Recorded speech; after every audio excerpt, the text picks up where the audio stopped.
Good morning, good morning. Welcome on behalf of the Secretary, Dr. David Shulkin, the Undersecretary for Health, Dr. Poonam Lake, and of course Martina Peruta, the Director of the Queens, Manhattan, and Brooklyn campuses of VA New York Harbor Healthcare System. I'm very excited for what you're all here to see, but I'm not going to tell you about it. I'll leave that for the demonstration. But what I would like to do is to introduce Dr. Justin Sanchez from the Defense Advanced Research Projects Agency to please get us started.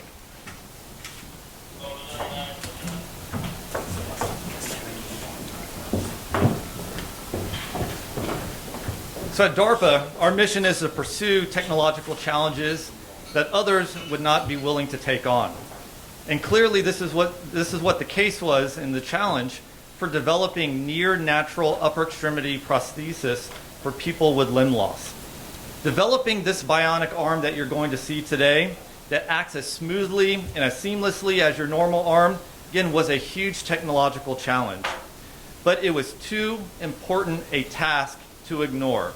There are far too many veterans who have paid a heavy price for protecting our freedom. And we owe it to these people to give them the best possible technology and clinical care. And the technology that you're going to see today is really a result of that commitment and that effort. And I would like to just say that it has been a tremendous honor to work with the VA to bring DARPA's technology that we have designed and built and tested and put through the FDA and ultimately got to a manufacturing base so that we can actually get those arms on the veterans who have sacrificed so much for our country. This event clearly shows how government agencies like DARPA and the VA, if you come together, you can do something that's truly remarkable. And we are proud to be delivering upon our promise that we make to the men and women who serve our country, and to let them know that we are there for you and will always be there for you. So with that, I'd like to introduce to you somebody who has made it their life's work to focus on patient-centered care. The Secretary of the Department of Veterans Affairs, Dr. David Shulkin.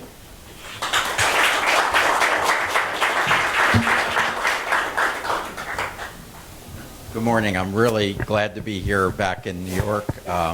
This is a great day. It's actually not by coincidence. Today, as you know, we're entering the July 4th weekend, which is Independence Weekend, and this is really Independence Day for our veterans. And we have with us today two American heroes, Fred Downs and Artie McCauley.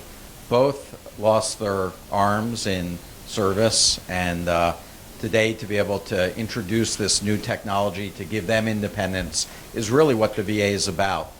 And the VA, of course, as you know, was involved with DARPA in the development of this arm.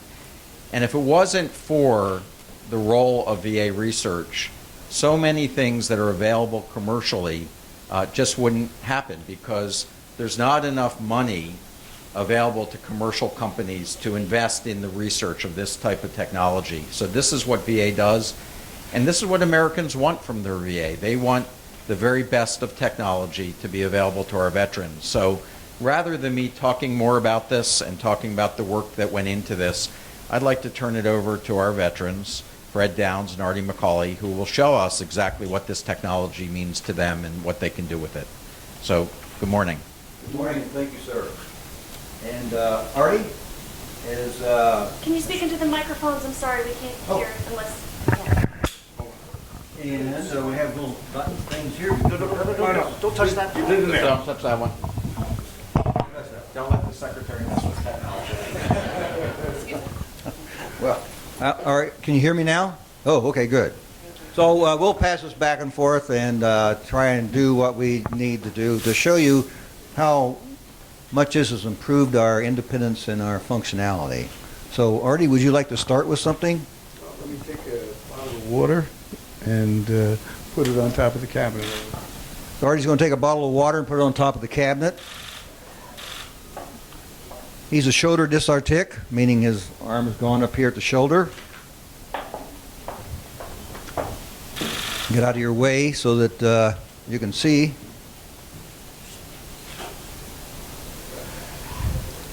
The thing about the technology that we're experiencing is that practice makes perfect, and it takes a concentration.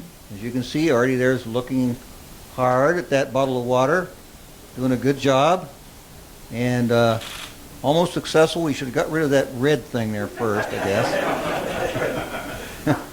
All right, so that's an example of being able to lift something above your head and put it on a shelf.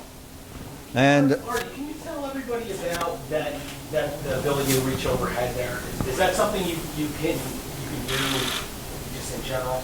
Well, in 40 some odd years, I wasn't able to do that, and now I'm able to take my arm, go up, and say touchdown.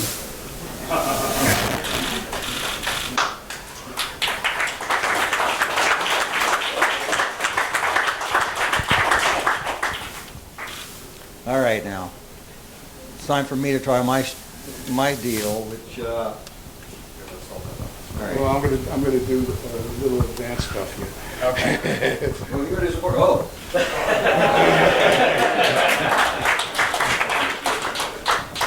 Now my arm is gone here, and so I'm going to attempt to lift this egg up, and without breaking it.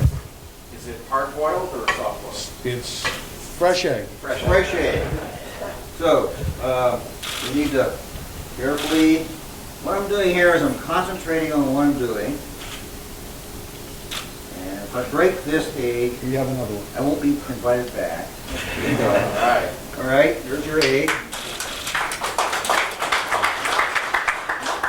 And I like to cook, so this has become very useful for me. And here, banana. We're going to try a banana. So this is one of the fun parts of the job, because if I do this right, I get to eat it afterwards. And what I'm doing is I have to concentrate. I'm using my feet to control this. So wait a minute. Gotta give it a little I start. gotta get a little start. Banana skin's gonna be tough. So it's easy to do this, actually. And it's a matter of using my feet, and I'll show you here in a minute. So there, I peeled the banana.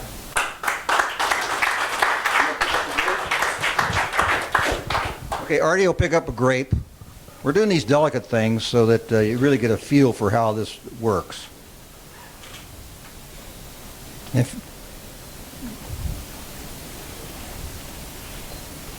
And as with this technology, you have to be concentrating. You can't be talking to your mother-in-law when she's angry. You've got to be able to concentrate on what you're doing. There you go. There, he's done that. So, And we give you the 3-ring sign afterwards. that's right. Now these may seem like very simple. They seem like simple, routine things, but you know, to someone who can't do it, to be able to be given this function is it's like magic. To be able to do that. For the first time in 49 years, I'm able to grasp with my left hand. As Artie is with his left hand. You do a little synchronization too. You want to try that? Okay, let's go left first. Okay, left. All right, good. We'll go back to the right now. So when we do this, we do a little synchronized, we're going to go on Dancing with the Stars maybe, but I don't know. And then we have 4 different grips. I have 4 different grips. You may have 6. You have 6. And rotate the wrist like that. I have a bump switch right here that I'm using to change modes. So, you caught up to me now? Okay, now let's go wrist forward. Ready? There you go. All right, wrist up. Okay, hand to the right. Rotate the right. Your military right. And then back to the left. Okay, there we go. Again. And then we have different hand grips. I'll show them my grips and you show them yours. All right. So we got to open it up. We're in the pinch grip. Now let's go to the key grip. All right. You ready? Key grip. We got little lights here on our wrist that show us where we are. Okay, I'm ready to go. I got mine. That gives us a thumbs up. There you go. Got to close it down. Back up. We can give both a thumbs up. How's that? Good shot. People like that one. Don't forget to smile. Oh yeah, smile. Got to smile. Okay, now we'll go to the clutch grip. I will go to the clutch grip.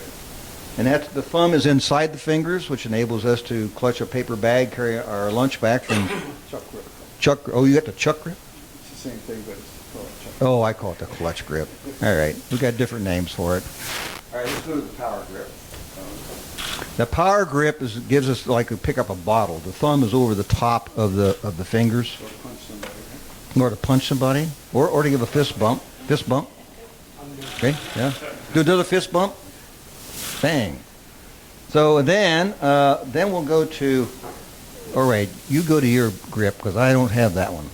I have, my next one is the pinch closed. Yeah, if you don't like tool grip. Yeah. Tool grip. You have tool grip? Go for tool grip. Show them that one. He's able to control that finger like on an electric drill.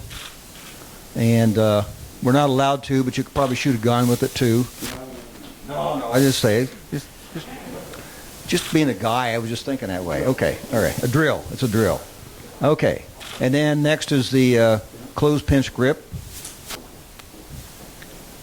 Then next is one that I don't use because I had it unhooked, is the pinch open grip. And Artie has that one. The fingers are open during that. Three ring single again, yes. Okay. So.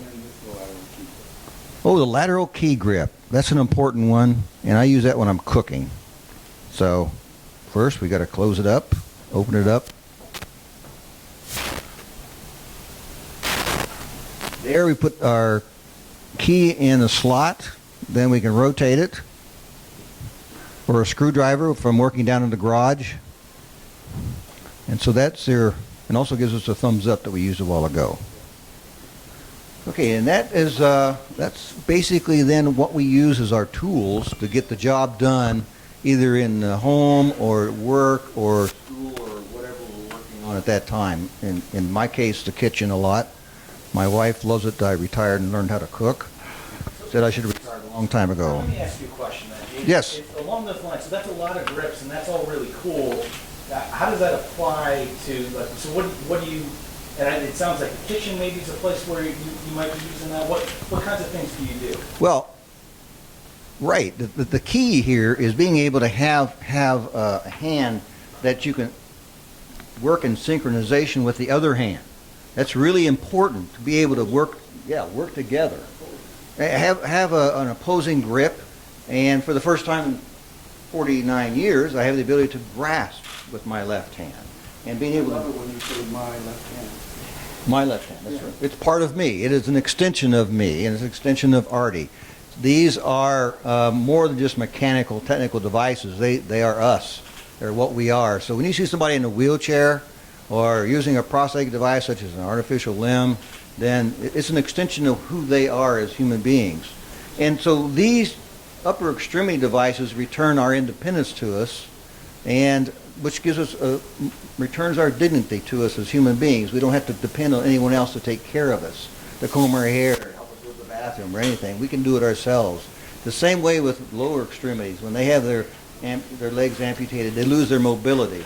And wheelchairs give them their mobility back. On the artificial limbs that you've seen demonstrated, also give them that mobility. So it's a way of returning dignity to us as human beings, as former soldiers. Why we served our country, and it's nice to have the VA here to take care of us. I mean, I've been a patient of the VA for 49 years, and this kind of technology is something that the VA is always in the forefront of, and they don't really get credit for it, but I can tell you as a user of the system, the prosthetic devices over the years have benefited hundreds of thousands, millions of veterans. So, again, that's my little ad lib or promo for the VA because I believe in it. Here, Artie, you got anything to say? No, I think you say it all. I just want to, we're going to see if there are any questions. I just wanted to mention that VA last year saw 90,000 patients with amputations, There's about 20,000 veterans that have upper arm amputations, and so we hope this technology will be available to many more veterans and even greater than veterans to the American public soon. But our veterans are really the ones who are going to have access to, and active service members, to this type of technology rolling out now. If there are any questions, we'd be glad to take them. Hi, Dr. Shulkin. I saw both of you guys, you've got happy feet. Can you come around and show us how you actually can, you showed us what you can do, but you've got to tell us how you control and how you decide what parts of If our feet, how you're actually getting. on our feet, our control systems are IMUs, or accelerometers. Think of them as gyroscopes, and so when we're stable, they then, when we turn our arms on, when we move our feet, they send wireless signals up to 10 computers here in the arm. So I move my toe up. You can see the thumb comes up. I rotate, and when I use my left foot, then the wrist is activated. And so this is a marvelous improvement to our ability to function. And so I hit this little bump switch on my side. So I use my foot. I'm opening up the hand. I use my left foot then to change to the power grip. I just strip sideways. Now I'm able to do that grip. And I'm using my feet. So when I lift up my toes, I'm opening the grip. To your left just a little bit? A little bit this way. Just give me more open for the rest of it. Oh, I'm sorry. So, Not me. screwed you, didn't it? Okay. All right. Again, so we look at the feet. So to close the grip, it's like taking your toes and gripping. So I, like that, open them. I just lift the foot up. To rotate, I just rotate the foot. Just rotate the foot. For the wrist, I use my left foot, and that moves the wrist. And so what we have to do, Artie and I have to think about what we're doing all the time, but of course, it makes us more functional, so it's part of the training process we go through to make these successful. Those are our little wireless transmitters on your shoes? Yes, those are wireless transmitters. They send wireless signals up to the computers here. Oh, here you go. Here's one that, hold on a second. Use the technology. Well, I got to use the technology here. Got to show it off. Yeah. All right. Now I'm going to switch to the pinch mode. This is the one I can hold it the easiest. All right. So there's the little device that helps us control the activities of this arm. And it's IMU, which I don't know what that stands for, but we have technicians here who do. But it's accelerometer, and like I said, it's like a gyroscope.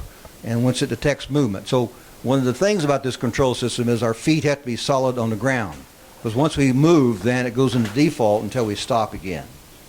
So that's the device. Okay, I would just want to say one thing. Each amputee is an individual, and they individualize the IMU aspect, because my way of looking at it is different than Fred. Will you hold the microphone? Oh, I'm sorry. That's all right.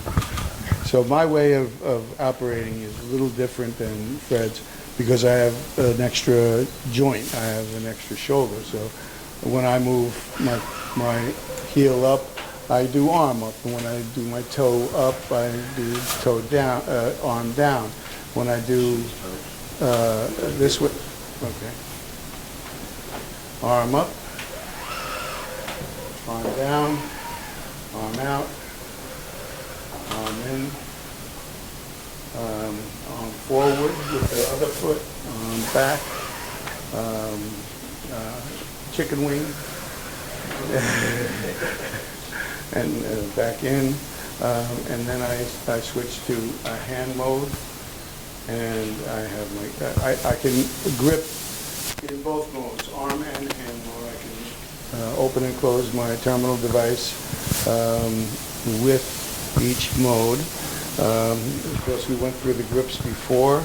I have, in arm mode, I have pronate and supinate. I have wrist flex and wrist extend. And on my right side, I have the grip All with your feet? All with my feet. The only thing I have that's different is my open and close is with IMUs that I'm using my pectoral major and whatever lats I have left in the back. And those were selected by my prosthetist. Yes. So this must have given you guys like eye-foot coordination and using muscles. Well, in you your have to feet be a that you little, haven't used before. you have to have a little up top to do one of these devices. You know, you got to be smart enough and dexterous enough to activate these things. So do you feel like you're using your feet in ways that you've never had? Sure. I don't think anybody that has put on one of these things thinks that it's an easy operation, and you have to practice and practice to get it correct. And even then, once in a while, you make a mistake. You know, it's not a foolproof system. It's something that you have to really get a habit for.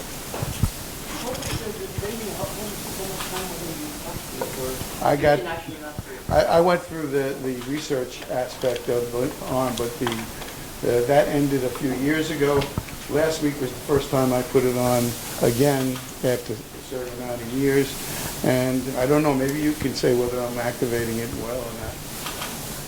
How much practice did it take, do you think, to get to where you... For me, since it's like riding a bicycle.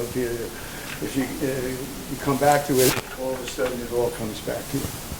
Read a few days. All right, well, the first time I put them on up in Manchester at DECA, it only really took me a couple of hours to get my mind synchronizing my feet movement with my hands.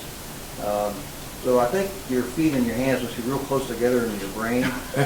I'm serious. It's intuitive. You roll your foot to the right, and your hand rolls to the right. You roll it back to the left. So it's pretty easy to learn that. Now, the practice it already talks about is, getting to the point where you're thinking how delicate you're moving the fingers, how are you moving it, what mode are you in. You got to keep paying attention all the time.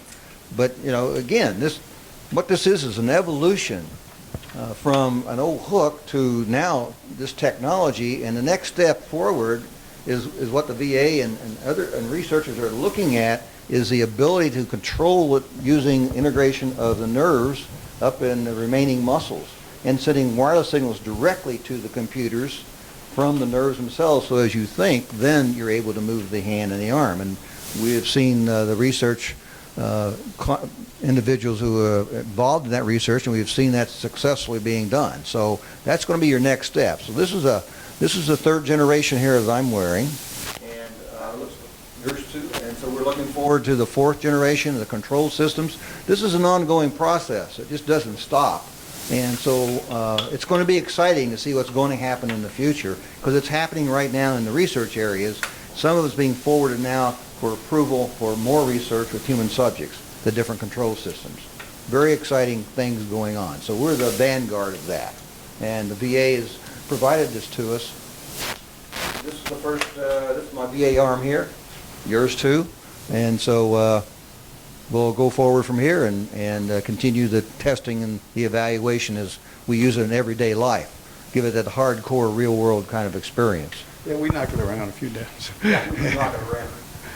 Yeah, it's a wonderful piece of technology.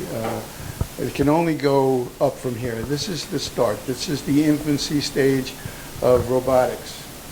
We need to go forward with advanced robotics, but this is where to start. This is the beginning. Time for a couple more questions.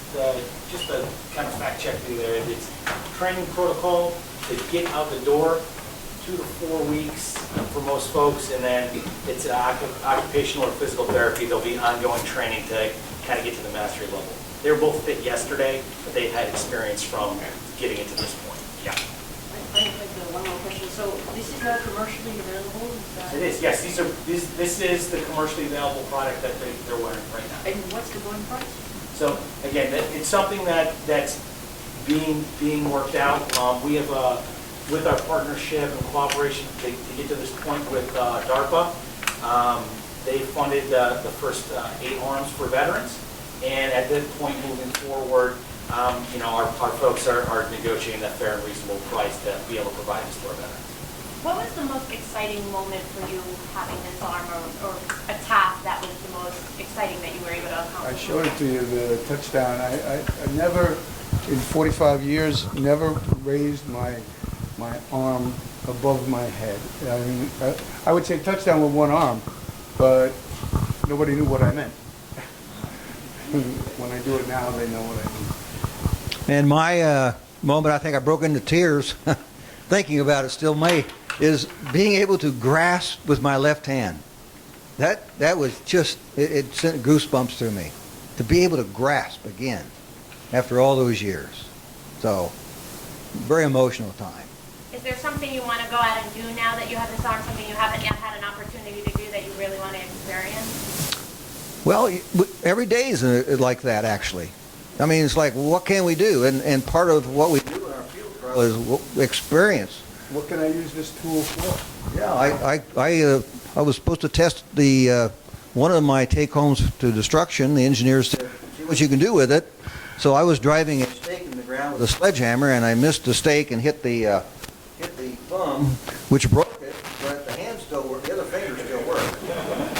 So I had to send it back to DACA to repair. But again, it's an example. What can we do? Is we don't limit ourselves. That's the important thing. It's limitless. Try whatever we can do. Yes. Can you drive a car? Oh, I can drive a car with one hand. All right, so unfortunately, we are all out of time. Thank you all very, very much for coming. We really appreciate giving some attention to such what we think, at least in our world, is a very, very important. Can you say your names again, please? Pardon me, Charlie? Fred Downs, DOWNS. Captain Regard. And how do you spell your last name, Martin? M-C, capital A-U-L-E-Y. A-R-T-I-E, not Y. And which branch of the military? I was in the Army, got captain ordnance. I was Army, infantry lieutenant, Vietnam. And just before we go, Dr. Shulkin, is there anything else you would do? All right, great. Thank you all very much. Really appreciate it.